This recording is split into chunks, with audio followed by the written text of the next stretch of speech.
how much has the NIL stuff changed the draft? Do you think it's changed it for the better? Because it seems like you said, nobody's declaring early anymore. Most people are just waiting an extra year or two to get that NIL money.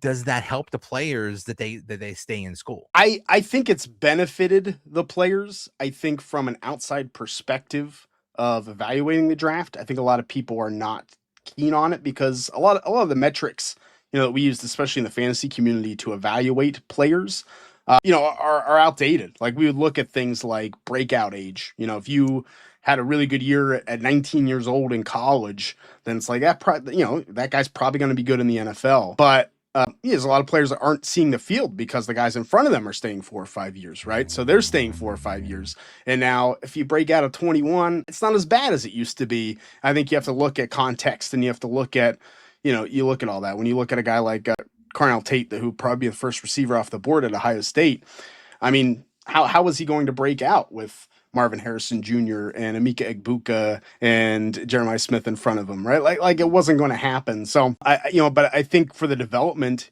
it is good for those players. It also makes it so when a player does declare early after 3 years and is really good, you can be like, yeah, that guy's really, that guy's really good. If he has room to grow and he's already competing with these players that are older than him, so it makes it a lot different.